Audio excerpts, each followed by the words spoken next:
그 환자들한테 그런 사람이 인대 피로가 오거나 그러면은 제가 항상 하는 말들이 있어요. 아, 별거 아닙니다. 잘 치료할 수 있어요. 이제 하고 운동을 시키거든요. 운동을 이제 2주, 3주 정도 되면 운동을 시킵니다.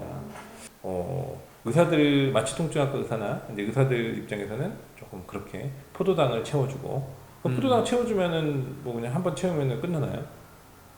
포도당은 그 주사가 들어가서 작용하는 것은 거의 4주에서 6주 뭐 정도 작용을 보통 하는데 뭐 계속 4주에서 6주 이렇게 작용하는 건 아니고 초반에 들어갔을 때 해서 나중에 천천히 떨어지기 때문에 그 시기에 맞춰서 2주나 4주에 한 번씩 그 주사를 한 번씩 더 해주게 되죠. 그럼 운동이나 뭐 도수치료나 이제 카이로프락토 입장에서 그렇게 했을 때 정말 좀 안 낫는 사람들을 주사를 맞췄어요. 그럼 주사를 맞춘 다음에 운동 언제부터 시키실 거예요? 바로 다음부터? 다음 날부터? 저는 이제 바로 다음 날부터.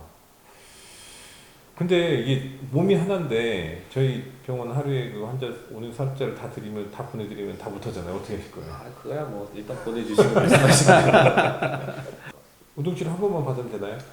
어떤 경우에는 한 번만 받으면 한 번만 받으면 어떤 되나요? 경우에는 그런데 보통 대부분의 경우가 그렇지는 않죠. 한 번 해가지고 안 되면 환불해 주시나요? 보통 10번을 해야 된다고 10번 말씀드리긴 해야 하는데 된다. 오케이. 주사는 몇 번 맞아야 돼요? 한 번 맞으면 끝나나요? 아니죠. 주사도 저희들 주로 한 4회에서 6회 4회에서 뭐 그런 게 6회. 정해진 건 없습니다. 결국은 환자분의 어떤 그런 반응 정도에 따라서 좀 더 다양해질 수가 있겠죠. 그러면은 주사는 4회에서 6회, 운동은 10번. 그러면은 총 16번은 치료를 해야 되는 건가요? 운동을 이제 정확하게 말씀을 드리면은 보통 이제 안정성을 이렇게 척추의 안정성을 이렇게 잡아주는 근육들이 있잖아요. 보통 뭐 로컬 머슬이라고도 하고 그래서 뭐 복행근이라던가 아니면 다혈근이라던가 뭐 골반 저근이라던가 이런 것들을 했을 때 그것들이 보통 이제 활성이 자동적으로 좀 돼야 된다라고 얘기를 보통 합니다. 근데 걔네들이 활성이 잘 돼야지 척추의 안정성이 얻어지고 그러면 걔네들이 활성을 어느 정도로 해야지 되냐라고 하면은 보통 정확한 수축을 했다는 이제 기준을 전제하에 10초씩 10번 그거를 이제 10초씩 3세트를 하고 그렇게 2주 정도를 하면은 매일 2주 정도 한다라고 하면은 그게 이제 그 뒤로는 자동적으로 활성이 된다라고 이제 보통 얘기를 하죠. 10초씩 10번 2주. 뭐 얼마 안 되나요? 10초씩 10번 3세트. 갑자기 점점 늘어나는 것 같아. 매 하루에 3번. 아니 점점 늘어나는 것 같아. 여기 들어보면 좀 간단한 것 같기도 하고. 생각보다 어렵죠. 왜냐면은 성공적인 수축을 계속 유지를 해야 되거든요. 근데 그게 이제 보통은 잘 안 되죠. 원장님은 허리 통증을 몇 번 하면 다 낫게 해주실 수 있나요? 이제 저 같은 경우에는 사실 신경 차단술도 하고 그 다음에 뭐 인대 강화 주사도 하고 그리고 뭐 도수 치료도 하고 또 충격파도 하고 그래요. 그러다 보니까 좀 어떻게 보면 나쁜 말로 말하면은 짬뽕이고 뭐 좋은 말로 하면은 약간 뷔페식으로도 준비를 해놓고 환자에 맞춰서 이제 하죠. 근데 운동 치료 같은 경우에는 사실 너무 이게 영역이 좀 방대한 것 같아요. 저는 이제 뭐 딴 데 뭐 유럽 가서 뭐 프롤로 강의를 하거나 아니면 뭐 미국 가서 프롤로 강의를 하거나 뭐 초음파 강의를 하거나 이럴 때 거기에 대한 러닝 커브도 높지만 또 도수 치료나 운동 치료에 대한 러닝 커브가 높아요. 근데 너무 이제 패턴이 복잡해지고 이러다 보면은 좀 단순화 시켜가지고 병원에서 할 수 있는 것들은 최대한 이제 간단하게 해가지고 운동 치료는 저는 이제 한 두세 가지만 딱 가르쳐주고 나머지는 뭐 김중승 가세요 이제 이렇게 말을 하는데 이제 멀어서 못 가시지만 근데 저 같은 경우에는 주사는 몇 번 맞으라는 말 안 합니다. 사실 몇 번 맞으라는 말을 하지 않고 좋아지면 그만 맞으세요라고 말을 해요. 그리고 충격파를 보통 들어갑니다. 충격파라는 치료는 우리가 머슬과 즉 근육과 그 다음에 근막과 인대를 이제 재생시킬 수 있는 치료인데 굉장한 장점이 있고 예전에는 3년 5년 전만 하더라도 많은 허리나 목 쪽에 논문이 많지 않았는데 최근에 논문이 점점 늘어나고 있거든요. 그거를 통해서 조금 우리가 근육이나 이런 부분을 좀 만들어주고 그리고 물을 겁나 먹여야 돼요. 물을.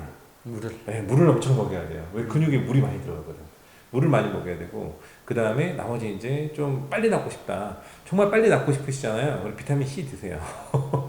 비타민 C 드시면은 콜라겐 합성이 잘 되거든요. 지금 저희가 하는 재생 치료랑 그 다음에 재활 치료란 말이에요.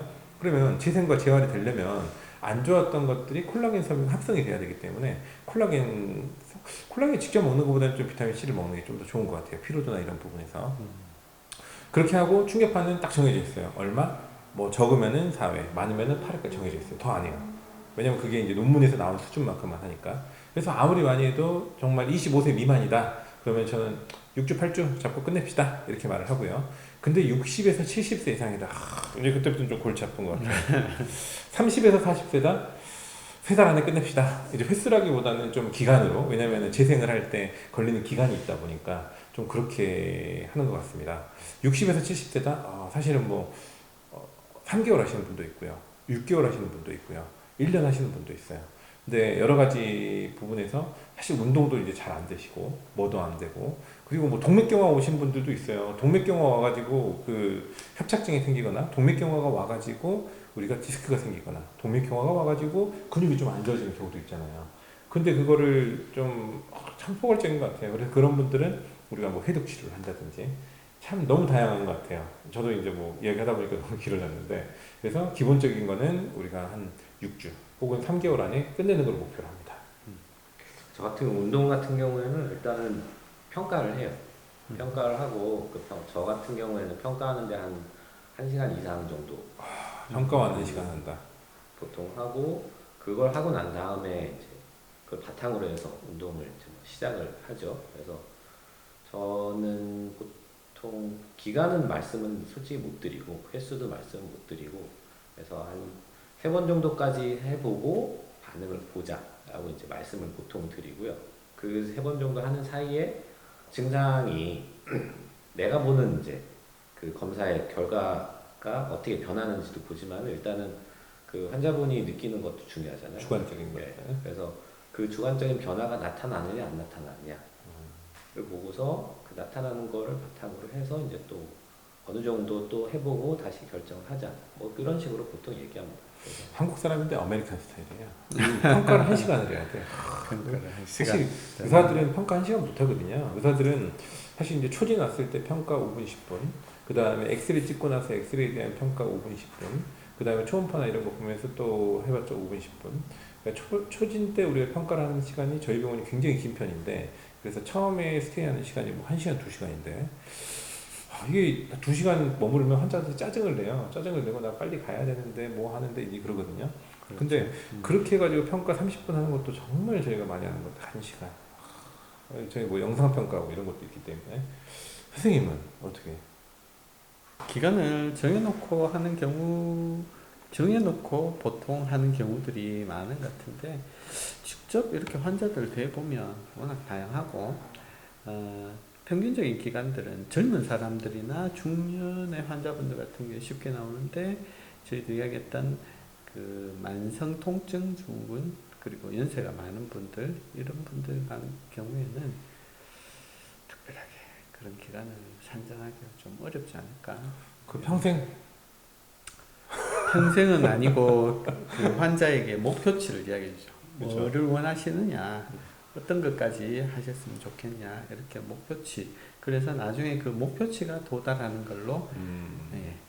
왜냐하면 만성통증이나 노인분들 같은 경우에 100% 한다는 건 거의 불가능에 가깝기 때문에 그런 정도의 전략을 짜서 임하고 있습니다. 결국은 좀 환자를 이제 직접 보고 해야 되는 게 제일 중심을 이루고 그리고 환자 이제 평가에 따라서 좀 신중하게 몇 번 정도 처음에 해서 반응을 본 다음에 거기에 맞춰가지고 어떤 사람은 뭐 영양을 넣어주고 어떤 사람은 뭐 포도당을 넣어주고 어떤 사람은 좀 운동 치료를 해주고 이런 식으로 한 다음에 반응을 보고 하는 게 이제 제일 낫겠네요. 방법으로 하는 거. 그런 경우도 있고. 각자가 하는 주된 방법들이 있지만 조금 더 각자가 그 자기 방법 말고도 그 자기의 시야를 넓히고 해서 또 다른 것도 받아들이면서 조금씩 섞어 넣는 어떤 그런 것들이 필요하지 않을까.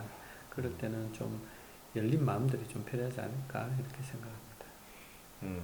뷔페식 식당에서 골라 먹을 수 있게 환자들이.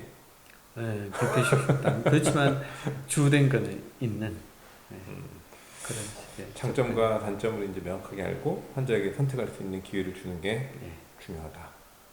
일단은 오늘은 이제 여기까지 해가지고 한번 정리를 해보고요.